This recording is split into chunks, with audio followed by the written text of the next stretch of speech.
World war 2 का समय था। जापान आखिरी कंट्री था जो अब तक लड़ रहा था, पर फाइनली जापान ने भी सरेंडर कर दिया। पर क्या आप जानते हैं कि जापानीज सोल्जर था हीरो ओनोडा के नाम से। इस बंदे ने सरेंडर के बाद भी 30 साल तक जंग लड़ी। पता है क्यों? क्योंकि इसे बिल्कुल पता नहीं था कि वॉर ख़त्म हो चुकी है और जापान ने सरेंडर कर लिया है।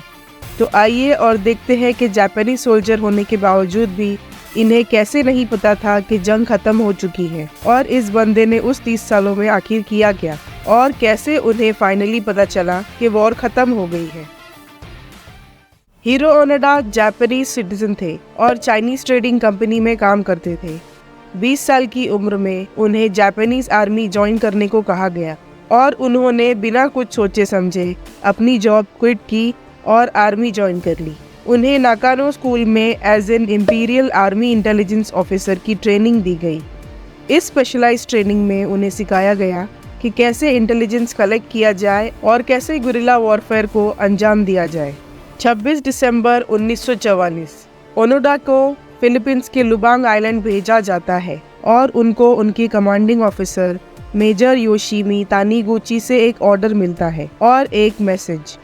ऑर्डर ये था कि ओनोडा को उस आइलैंड के सारे एयर स्ट्रिप्स और हार्बर को डिस्ट्रॉय करना था, और मैसेज ये था जो उनकी ज़िंदगी बदल देती है। वो मैसेज होता है, तुम किसी भी हाल में सुसाइड नहीं कर सकते हो, हम तुम्हारे लिए वापस आएंगे, भले 3 साल लगे या 5 साल, तब तक तुम्हें वही रहना है और आखिरी दम तक लड़ते रहना है। तुम्हें किसी भी हाल में ना सरेंडर करना है और ना ही सुसाइड, फिर भले तुम्हें पूरी जिंदगी नारियल में ही क्यों ना जीना पड़े। ओनोडा उस आइलैंड पहुंचते हैं और बाकी जापानीज सोल्जर्स को ज्वाइन करते हैं जो ऑलरेडी वहां मौजूद थे। 28 फरवरी 1945 दुश्मनों के द्वारा उस आइलैंड को कैप्चर कर लिया जाता है और जितने भी जापानीज सोल्जर्स थे वो छोटे छोटे ग्रुप बना के जंगल में भाग जाते हैं। ये जापानीज सोल्जर्स के छोटे छोटे ग्रुप धीरे धीरे पकड़े जाते हैं या मारे जाते हैं और आखिर में बचते हैं बस ओनोडा और उनके 4 साथी। ये 5 सोल्जर्स काफ़ी चुप चुप के रहते हैं, अपनी मिलिट्री टैक्टिक्स यूज़ करके दुश्मनों के बीच भी जिंदा रहते हैं। उनके पास काफ़ी कम खाने का सामान था और गोलियां भी काफ़ी कम थी। उन्होंने अपना गुजारा पास के खेत में से चावल चुरा के किया, जंगल में से नारियल और केले खाकर जिंदा रहे।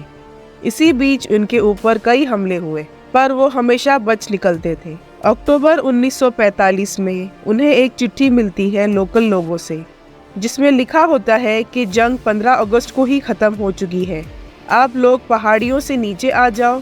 पर वो उस लेटर का यकीन नहीं करते हैं। उनका मानना होता है कि ये दुश्मनों का एक प्रोपेगेंडा है उन्हें सरेंडर करवाने का। उन्हें लगता है कि जापान इतनी जल्दी सरेंडर करेगा ही नहीं। उन्हें पता ही नहीं होता है कि जापान के हिरोशिमा और नागासाकी में एटम बॉम्ब गिराया गया है। उन पर कई हमले होते थे, तो उन्होंने सोचा अगर जंग सच में ख़त्म हो चुकी है तो हम पे हमले क्यों हो रहे हैं। ये सोच के वो लोग उस लेटर को झुठला देते हैं। कुछ महीने गुजर जाते हैं, लोकल किसान परेशान हो जाते हैं काफ़ी उन सोल्जर्स की चोरी चकारी से, तो वहाँ के लोकल लोग एक प्लेन से काफ़ी सारे लेटर्स गिराते हैं उन सोल्जर्स के लिए, जो कि भेजा जाता है जनरल यामाशिता के द्वारा, और उसमें सरेंडर करने को कहा जाता है। सोल्जर्स उसे पढ़ते हैं पर वो उसे भी मानने से इनकार कर देते हैं, क्योंकि वो मानने को तैयार ही नहीं होते हैं कि इतनी जल्दी जापान हार सकता है। उनका मानना था कि अगर जापान जीत गया है तो जापान के जनरल खुद आएंगे हमें लेने, जो कि अब तक हुआ नहीं, और जापान तो हार ही नहीं सकता है। इसका मतलब ये है कि वॉर अभी भी जारी है। ये सोचकर वो हर लेटर्स को ठुकरा देते हैं और कई लेटर्स ड्रॉप किए गए प्लेन से उस जंगल में उन सोल्जर्स के लिए, यहाँ तक कि जापान के न्यूज़पेपर और सोल्जर्स की फैमिली के फोटोग्राफ भी फेंके गए। यहाँ तक जापान मिलिट्री के डेलीगेट्स भी आए और स्पीकर्स में उन सोल्जर्स से मांग कर रहे थे कि सरेंडर कर दो, पर ओनोडा और उनके साथियों को हमेशा लगता था कि ये एक टैक्टिक है दुश्मनों की, और उन्होंने कभी सरेंडर नहीं किया। सालों बीत गए, ओनोडा और उनके साथी दिलो जान से डटे रहे। जंगल में उन्हें अब आर्मी के बजाय मोस्टली लोकल सिविलियंस दिखने लगे, पर सोल्जर्स को लगा कि ये आर्मी है लोकल लोगों के भेस में, तो वो उन लोकल लोगों के ऊपर फायरिंग करके उन्हें मारने लगे। इस किलिंग्स की वजह से उन सोल्जर्स की फिर हंटिंग शुरू हो जाती थी। इन सब से ओनोडा और उनके साथियों का बिलीफ और स्ट्रॉन्ग हो जाता है कि वॉर अभी भी चालू है। 5 साल बाद 1949 में ओनोडा का एक साथी परेशान हो जाता है और खुद को सरेंडर कर देता है लोकल आर्मी के हवाले।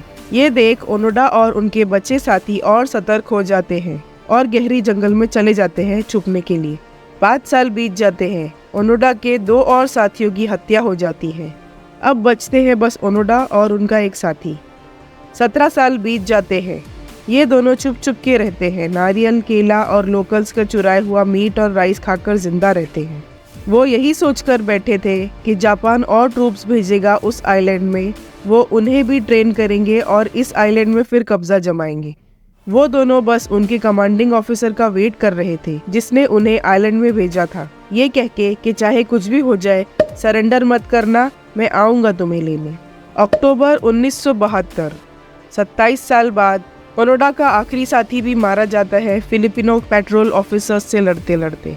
उसकी बॉडी को जापान भेजा जाता है। जापान के ऑफिशियल्स उस बॉडी को देख के ये सोचते हैं कि अगर ये अब तक जिंदा था तो ओनोडा भी जरूर जिंदा होगा, जबकि ओनोडा को जापान में कई साल पहले ही डेड डिक्लेयर कर दिया गया था। जापानीज आर्मी एक टीम भेजती है ओनोडा को ढूंढने, पर ओनोडा 27 साल जंगल में रहकर इतने एक्सपर्ट बन चुके थे कि वो सर्च टीम भी उन्हें नहीं ढूंढ पाई। आखिरकार 1974 में एक कॉलेज स्टूडेंट नारियो सुजुकी ये न्यूज़ पढ़ते हैं ओनोडा की और काफ़ी एक्साइटेड हो जाते हैं कि कैसे एक बंदा अभी भी देश के लिए लड़ रहा है और किसी के हाथ नहीं आ रहा। सुजुकी ओनोडा की खोज में निकलते हैं, उस आइलैंड में पहुंचते हैं, लोकल लोगों से और वहां की आर्मी से हेल्प लेके उस जंगल में पहुंचते हैं। जंगल को अच्छे से स्टडी करते हैं और जो बाकी कोई भी 30 साल तक नहीं कर पाया था वो सुजुकी कर लेते हैं और ओनोडा को ढूंढ निकालते हैं। जैसे ही सुजुकी ओनोडा के सामने जाते हैं, ओनोडा उन पर हथियार तान देते हैं। सुजुकी तुरंत कहते हैं, ओनोडा सान, जापान के राजा और वहाँ के लोग आपका इंतजार कर रहे हैं। ये सुनकर ओनोडा हथियार नीचे कर देते हैं और सुजुकी की बातें सुनने लगते हैं। सुजुकी उनको कन्विंस करने का ट्राई करते हैं, उनसे कहते हैं कि वॉर खत्म हो चुका है, अब घर लौट आओ। पर ओनोडा बिल्कुल नहीं मानते हैं, कहते हैं कि मेरे कमांडिंग ऑफिसर का ऑर्डर है कि यहीं रहना है और आखिरी दम तक लड़ना है, और कहते हैं कि मुझे जब तक मेरे कमांडिंग ऑफिसर नहीं बुलाएंगे मैं यहाँ से नहीं हिलूंगा। याद रहे, इन लगभग 30 सालों में ओनोडा ने 30 फिलिपिनोज को मारा था, 100 से ज्यादा लोगों को घायल किया था और कई सारे लोकल खेतों को लूटा था। तो ओनोडा सीधा घर नहीं जा सकते थे, उन्हें सरेंडर करना पड़ता था खुद को लोकल आर्मी के हवाले, और यही चीज ओनोडा बिल्कुल नहीं चाहते थे। वो सरेंडर और सुसाइड दोनों नहीं करना चाहते थे क्योंकि ये उनके कमांडिंग ऑफिसर का ऑर्डर था। कोई चारा ना होते हुए सुजुकी जापान जाते हैं, वहाँ के ऑफिशियल्स को बताते हैं कि ओनोडा जिंदा है, पर वो उनके कमांडिंग ऑफिसर की बात ही सुनेंगे। मेजर योशिमी तानीगुची अब रिटायर्ड हो चुके थे और एक बुक स्टोर में काम कर रहे थे। उनसे जैसा कहा जाता है वो वैसा ही करते हैं। फिलीपींस पहुंचते हैं ओनोडा के पास और उनसे कहते हैं कि हम कई साल पहले ही जंग हार चुके थे, तुम अब अपने हथियार और खुद को सरेंडर कर दो फिलीपींस को। ये सुनकर ओनोडा एकदम चौंक जाते हैं। उन्हें बहुत दुख होता है कि उन्होंने अपनी जिंदगी के लगभग 30 साल जंगल में ही बिता दिए और कई मासूम लोगों को मारा इस दौरान। वो अपने मेजर से कहते हैं, हम ये जंग इतनी जल्दी और इतनी आसानी से कैसे हार गए। वो कहते हैं कि उनको लगने लगा कि वो एक पागल थे जो इतने सालों तक बस एक ही चीज ध्यान में रखकर कई लोगों की जान ली। उन्होंने अपनी राइफल में से बुलेट निकाली और उसे जमीन में रख दी। उनका एक बैकपैक जो उन्होंने 30 साल तक कैरी किया वो भी सरेंडर कर दिया। उन्होंने कहा कि अगर सही में वॉर 30 साल पहले ही खत्म हो गई थी तो मेरे साथियों ने जो अपनी कुर्बानी दी वो तो बर्बाद ही हो गई। सरेंडर से अच्छा होता कि मैं भी उनके साथ ही मर जाता। फाइनली 10 मार्च 1975, 52 साल की उम्र में अपने पूरे यूनिफॉर्म के साथ, जो इतने सालों तक भी काफी अच्छे कंडीशन में थी, ओनोडा जंगल से बाहर आते हैं और अपना हथियार फिलीपींस के प्रेसिडेंट फर्डिनेंड मार्कोस को सरेंडर कर देते हैं। ओनोडा को उनके गुनाह के लिए माफी मिल जाती है, ये कह के कि उन्होंने जो भी किया गलत फहमी में किया और वॉर के चलते किया। अब हमें लगेगा कि ओनोडा एक पागल आदमी था जिसने बेफिजूल में कई लोगों की जानें ली, और ऐसा लगना जायज भी है। पर अगर आप इसे देशभक्ति के एंगल से देखोगे तो आपको ओनोडा एक हीरो नजर आएंगे, जिसने अपने पूरी डेडिकेशन से अपनी जिंदगी के 30 साल लगा दिए अपने देश के लिए। उन 30 सालों के हर दिन उन्होंने खौफ में बिताया कि कहीं कोई दुश्मन उनको आके मार न दे। 30 साल बाद ओनोडा को जापान लाया गया। उन्हें उनकी 30 साल की सैलरी भी दी गई। जापान के लोगों ने उन्हें अपना हीरो माना। ओनोडा जापान लौट आए पर वो खुश नहीं थे। उन्होंने कहा कि जापान पूरी तरह से बदल गया है, ना उनका पुराना कल्चर बचा और ना ही देशभक्त लोग। उन्हें लगने लगा कि जापान की खुद की आइडेंटिटी नहीं रही और जापान वेस्ट कल्चर में डूब गया है। इसी वजह से उन्होंने जापान छोड़ दिया और ब्राजील शिफ्ट हो गए। वहीं शादी करके बस गए। वहीं उन्होंने अपनी एक ऑटोबायोग्राफी रिलीज की, नो सरेंडर माई 30 ईयर वॉर के नाम से, जिसमें उन्होंने एकदम डिटेल में बताया कि उन्होंने वो 30 साल कैसे बिताए। ओनोडा 1984 में जापान लौटते हैं और वहाँ एक स्कूल खोलते हैं जिसमें वो सर्वाइवल टेक्निक सिखाते हैं। मई 1996 को वो उस फिलीपींस के जंगल आते हैं जहाँ उन्होंने 30 साल बिताए थे। वहाँ के लोकल स्कूल को $10,000 का डोनेशन करते हैं। 16 जनवरी 2014 91 की उम्र में ओनोडा की डेथ हो जाती है। तो ये थी कहानी एक सोल्जर की जिसने पूरे डिटर्मिनेशन के साथ अपने देश के लिए 30 साल तक अकेले जंग लड़ी।